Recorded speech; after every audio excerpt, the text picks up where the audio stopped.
These are 6 of the most shocking real survival stories ever told, each one more impossible than the last, and every single one true.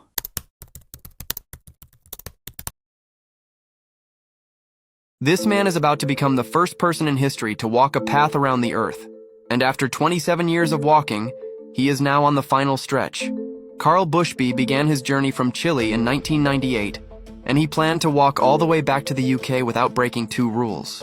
First, he couldn't use any form of transportation, and second, he couldn't return home until he arrived there on foot. It's a miracle that somehow he managed to make it through the 3 major challenges. The first challenge was the Darien Gap, a remote, roadless stretch of jungle often considered the most dangerous in the world, not only because it's full of deadly animals, swamps, and smugglers, but also because when he passed through, Colombia was a war zone.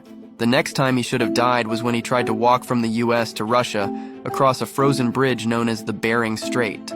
It took him 14 days of walking and swimming through freezing temperatures, and at one point, he was swept 80 kilometers north. Yet somehow, he didn't die and made it to the other side. However, upon reaching Russia, he was detained for several weeks, and they actually wanted to sentence him to 5 years in prison. Fortunately, he was eventually released. As soon as he began his journey across Asia, the 2008 financial crisis struck, and he lost several key sponsors. Things became so difficult that he said there were days when he had no food. But when he reached the edge of Asia, he faced his greatest challenge yet, the Caspian Sea problem. To walk across it, he would either have to go through Russia or Iran, neither of which were good options. In fact, he spent over a year in Turkmenistan just trying to figure out a way forward. And when he realized the only way to move on was to swim across. For the next 31 days, he swam over 300 kilometers across the Caspian Sea, becoming the first person ever to do so. After overcoming that obstacle, he continued through Azerbaijan, Turkey, and then just 2 months ago in 2025, he officially stepped into Europe. Over the course of nearly 3 decades, this man has walked through wars, pandemics, the invention of the smartphone, the launch of the International Space Station. He has missed it all. He's been walking for so long that his final destination is the very place he left from. What if they made a movie about this man's life?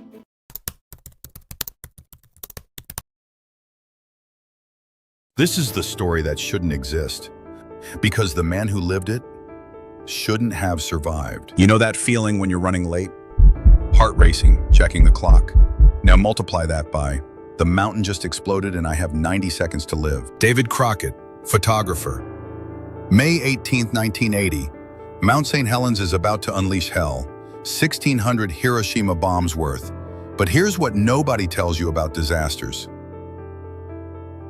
The first sign isn't sound, it's silence. Birds stop singing, wind dies, even his camera stops clicking.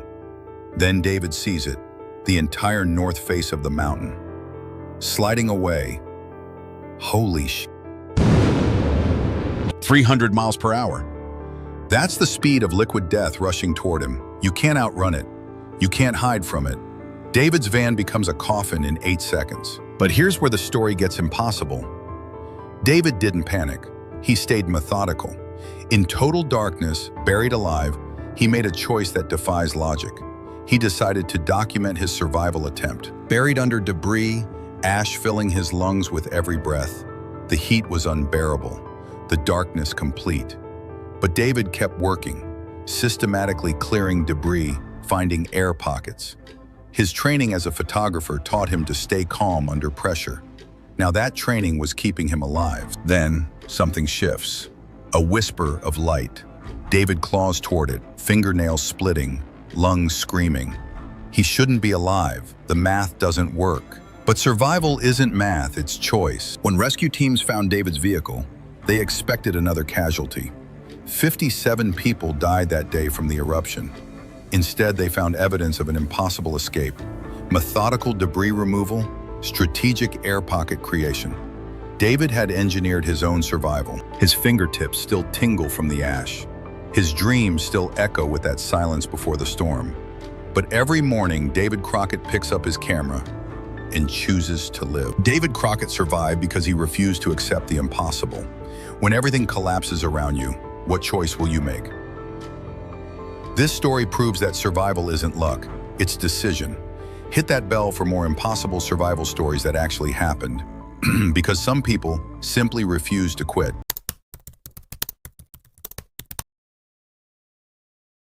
What if your worst nightmare didn't end, but you survived it anyway? On December 18, 1994, Alison Botha was driving home in Port Elizabeth, South Africa, when two men forced her into her own car. They took her to a remote location, raped her, stabbed her over 30 times, slit her throat twice.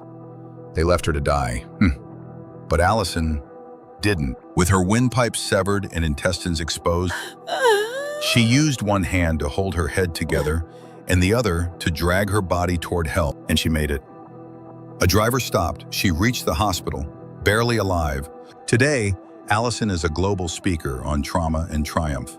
She calls herself a thriver. When death had its chance, Alison Botha said, "Not today."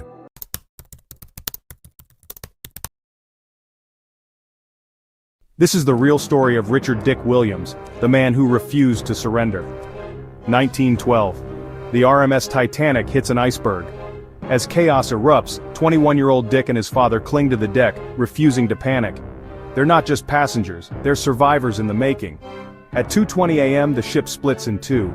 Dick is thrown into the freezing Atlantic. His father disappears beneath the waves. Dick somehow finds a lifeboat, but he can't get in. He clings to its side, for hours, in water cold enough to kill in minutes. When rescuers finally pull him aboard, his legs are frozen stiff. The doctors say they have to come off. But Dick says no. For days, he rubs his own legs with alcohol and slaps them with towels, forcing blood back into dead tissue. He paces his hospital room in agony to keep them alive. Inch by inch, nerve by nerve, he fights for his future.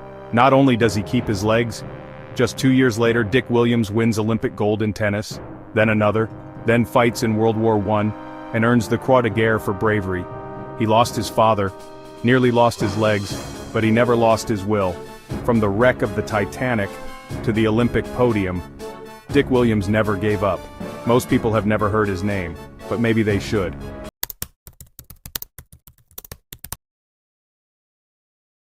He fell 70 feet into a Himalayan glacier, alone, broken, and with no help coming. John All, an American geography professor, was collecting snow samples at nearly 20,000 feet on Mount Himlung when the ice beneath him gave way. He tumbled into a crevasse and landed on a tiny ledge.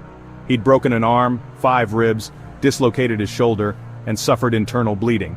With only one working arm and the risk of falling thousands of feet if he slipped again, John spent the next 5 hours climbing out using his ice axe. After escape, he crawled another 3 hours to reach camp. Alone, freezing, he posted an SOS from a satellite messenger, then waited nearly 18 hours for rescue. A helicopter finally arrived the next day and airlifted him to a Kathmandu hospital where he spent just 1 night in ICU before checking out, alive and defying the odds. John All's body was virtually destroyed, but his determination got him out. This is not just luck. This is survival driven by will.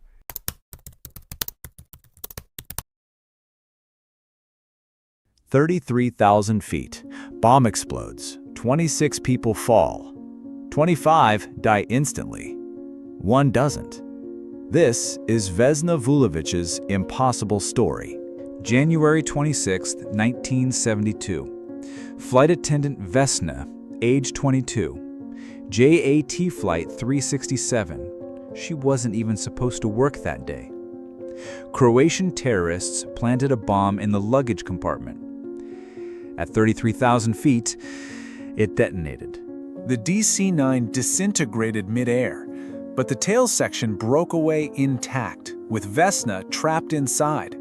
Terminal velocity, 120 miles per hour. Fall time, 4 minutes. She was unconscious, strapped to a food cart, falling through clouds. She crashed into a snowy Czechoslovakian hillside. Villager Bruno Honke found her in the twisted metal. Broken skull, shattered pelvis, snapped vertebrae. But she was breathing. Doctors said survival was impossible. 10 days in a coma. Then she opened her eyes. First words, "Where am I?" She didn't remember the fall. didn't remember dying. Doctors, you'll never walk again. 10 months later, walking. Doctors, permanent brain damage. She returned to the same airline, same job.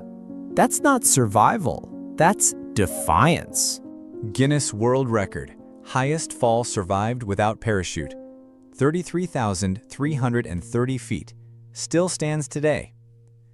25 colleagues died. She carried that weight forever. Why her? Physics says impossible. She says otherwise. How did she survive? Low blood pressure, stayed conscious longer, tail section, protective metal shell, snow, absorbed just enough impact, 1 degree different, she dies. Vesna lived to 66, never married, rarely spoke publicly. Some miracles are too big for words. Every time you fly, remember, sometimes gravity loses. Follow for more impossible survival stories.